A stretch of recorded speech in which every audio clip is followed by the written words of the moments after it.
Hello number ones and welcome to the new Metatron Christmas season 2018, a whole series of videos that will be uploaded at a higher publishing rate than usual because it's Christmas holidays, and guess what?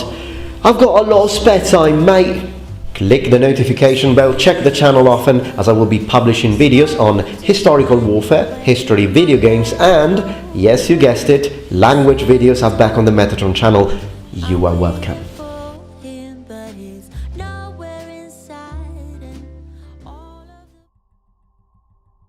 As I often talk about history with a specific focus on military history, my personal appreciation for iconography and the importance I give to it in discussing and rediscovering these topics is rather conspicuous.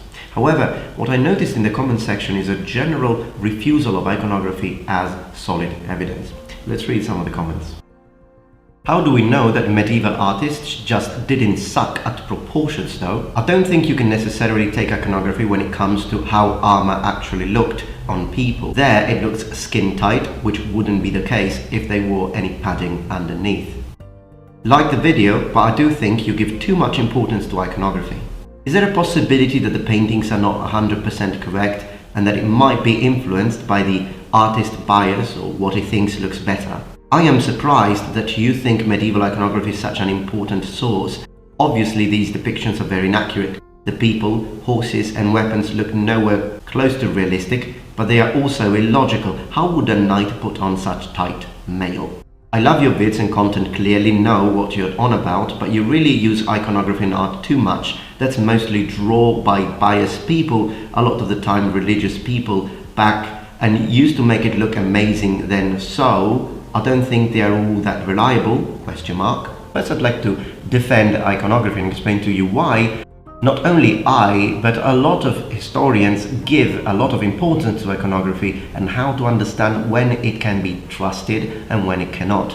Now I'm not the only channel using a lot of iconography. In fact, Knight Errant, Ian Laspina, I think it's really difficult to find one of his videos without a heavy usage of iconography. Matt Easton at Schola Gladiatoria uses a lot of iconography. I think most historical channels in the community of the sword make use of iconography. Of course, some more than others, and I consider myself to be one of the heavy users of iconography, but there is a reason, so let me explain it.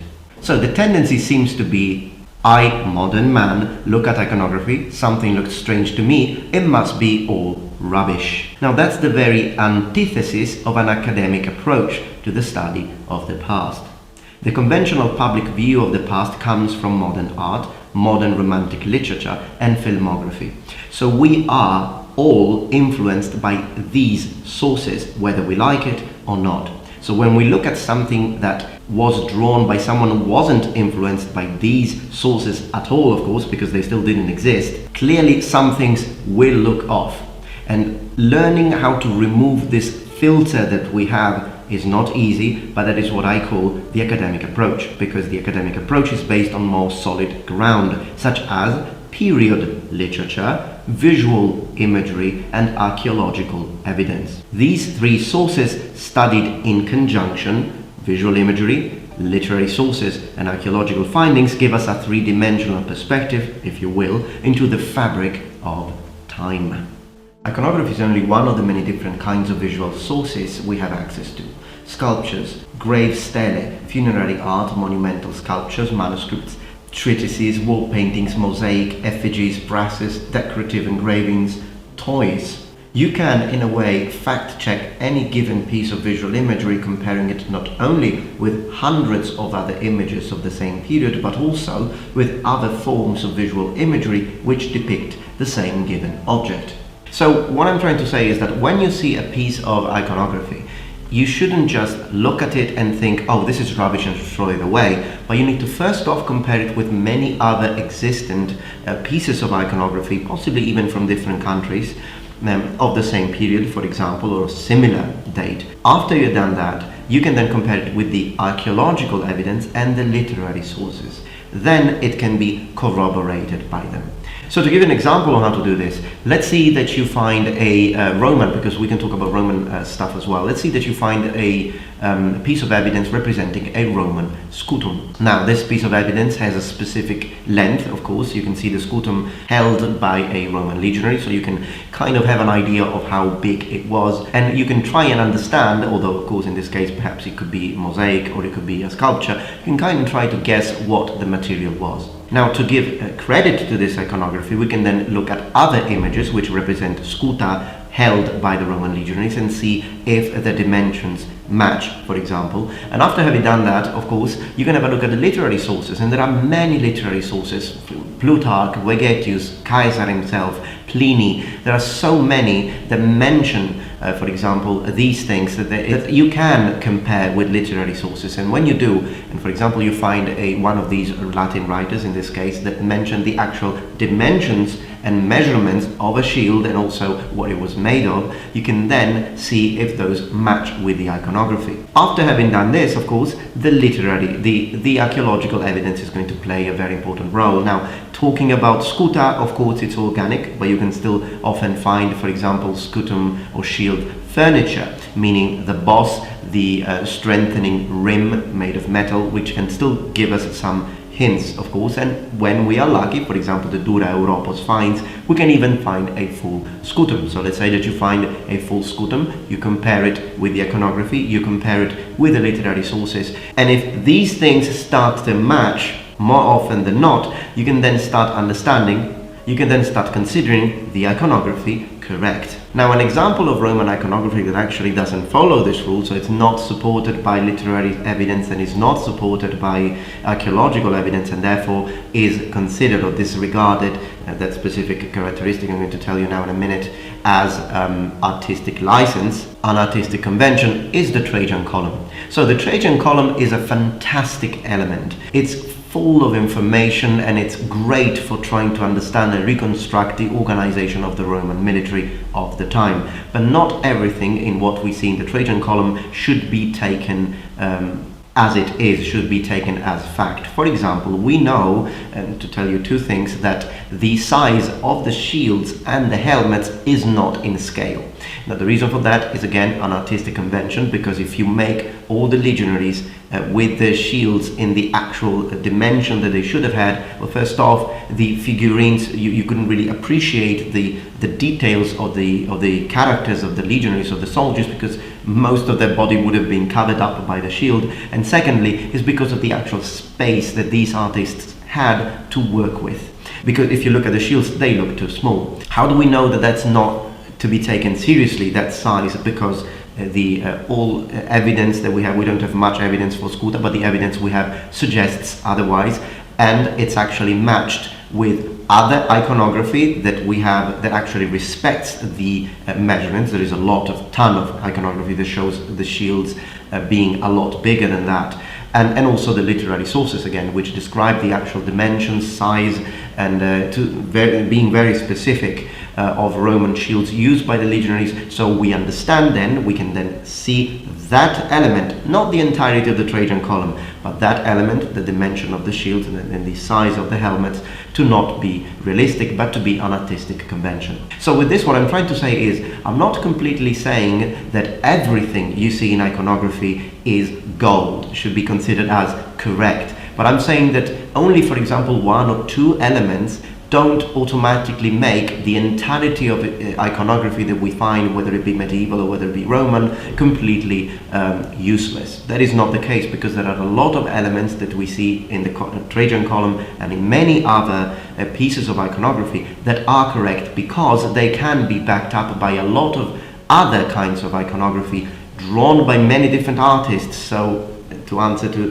one of the comments, how do you know that this artist didn't suck at proportion? Because we do see the similar proportion in other artists as well, and you can't really expect all artists for the entirety of the medieval kingdoms in all the countries not sucking at drawing, basically. But it is also backed up by archaeological evidence, and when you have that, then you know you have a very three-dimensional perspective, as I said, and you can identify which elements of iconography can be taken seriously and can be used to learn about the past. Now, also with literary sources, of course, there are some literary sources that are more believable than others, because, for example, Plutarch or others, Polybius, did have some first-hand experience with the Roman military, whereas, for example, Vegetius most likely didn't. Caesar of course, was a general, but much of what he says is propaganda. But again, when they discuss about the usage of a certain item, such as a specific kind of body armor by a specific kind of troops, we can then see if we find it in iconography, if the measurements match, and all of this can then be backed up by archaeological findings. And when these three things match, we know that very specific iconography is trustworthy. And then we can start discussing about all the details and the things that we can learn from it. Now, clearly archaeological finds are very important, but depending on what we're looking for, it can be the hardest to find due to the perishable nature of the materials a specific item of the past was made of. Visual imagery is more abundant, and we need to work with what we have. So first off, you need to have a relatively in-depth understanding of the historical period in which the specific piece of iconography you are looking at was produced. You should know the context in which it was made and possibly try to find out who the author was. But the most important thing I'd like to point out in this video is that iconography is not looked at in isolation. So to reiterate, artistic conventions existed, but by studying them you can then apply a filter to what you see and distinguish stylized details which should not be taken for what they are, and details which instead can be considered genuine. It's not a perfect system, of course, and that is why it can be corroborated by archaeological and literary evidence. Okay, so let's say that you've got a kid in 2018, an Italian kid, and we ask her to draw a cop, a police officer, polizia. Now, you can ask this to a lot of kids, and you can even give it a try if you've got a little brother or a little sister. And as they draw the police officer, and perhaps they also draw in the background the car, even if the proportions are wrong, even if it's not drawn properly, the drawing contains some information. For example, a lot of children will draw the police officers with the colors that they actually see. So depending on the nation, for example, here in Italy, you will see them with, for example, light blue. That's the colors of the Polizia di Stato. Now, this is something that we automatically do when we draw, even as kids. And particularly when someone is not very skilled at drawing, he will need to use these very recognizable elements and put them in his drawing, because otherwise he won't be able to recognize it as a cop anymore. Now, let's say that we have a huge, massive nuclear warheads explode everywhere, all over the place, and nothing is left, no records, computers, the computer networks, everything is destroyed, no photograph, nothing is left. 1,000 years pass, and some archaeologists from the future ask the question, what did an Italian police officer in 2018 look like? Well, they start digging, and they find that very drawing that we mentioned a minute ago, drawn by the little kid. Well, that's what they have, and they start discussing. So, hypothetically speaking, she was asked to draw a police officer, and she's drawing him light blue, and the police car, the patrol car, is also light blue. But can we really trust this artist? I mean, this artist clearly sucks at drawing. Let's see if we can find more. And as they keep digging, they find another drawing created by another kid. Unfortunately, part of the page is destroyed, so we don't know if this is actually police because nothing is written on it, but the colors are different. The uniform is black and the trousers have got red stripes. We know this was found in Italy once again, but visual imagery, iconography, is now not matching up. So they go back to literary evidence, and guess what they find? They find an essay written by another little Italian kid, which reads as follows. My dad is a carabiniere. My uncle is a police officer. I prefer my dad's uniform over my uncle's uniform because it's black and it's got red stripes, and red is my favorite color. Boom! Literary evidence now helps us understand that the second drawing is not depicting a police officer, is depicting a carabiniere, a specific kind of law enforcement in Italy that is run directly by the Ministry of Defense rather than being run by the Ministry of Public Security like the Polizia di Stato, state police. This kid also taught us something else. It doesn't tell us the color of the police uniform, but it tells us that it's clearly lighter than the color of the uniform of the Carabinieri and that there is no red in it. So you can see that now literary evidence is helping us understanding that the first one is most likely a police officer and the second one is how the Carabinieri looked. Then finally, these researchers from year 3018 get lucky and they find a piece of archaeological evidence, and guess what they find? They find a light blue uniform, a piece of a jacket from a police officer near what is believed to be a police department building. Now the evidence was corroborated by literary and archaeological proof. Given not the best kind of drawing, but we could learn a lot from it. Now this is just the drawing of a kid. Imagine what we can do with the amazingly skilled medieval artists who were asked to draw the things that they knew, the things that they would see. Just like a kid pretty much knows some of the most important details of something that they see every day, in this case, police officers and carabinieri in Italy. But what about artistic conventions? Well, we have artistic conventions in our day, and the moment you know them, the moment that you know that certain artistic conventions exist, you can then start filtering them out. For example, again, going back to the example of kids, if you ask the majority of kids in the world to draw the sun, well, they draw it yellow. Well, guess what? The sun is actually white.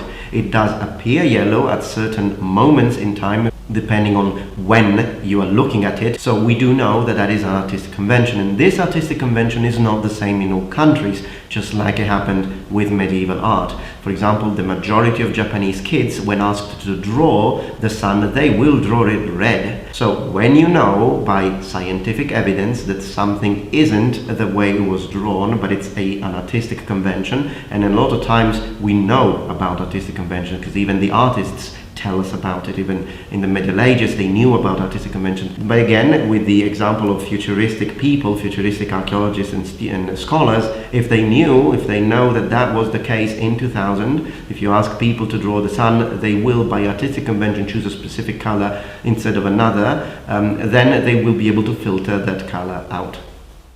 Alright, noble ones, well, I hope that you enjoyed this video. If you did, please remember thumbs up, and if you are not a member of this community yet, become a noble one, subscribe to my channel for more content from the Metatron. And remember, the Metatron has spread his wings. Goodbye.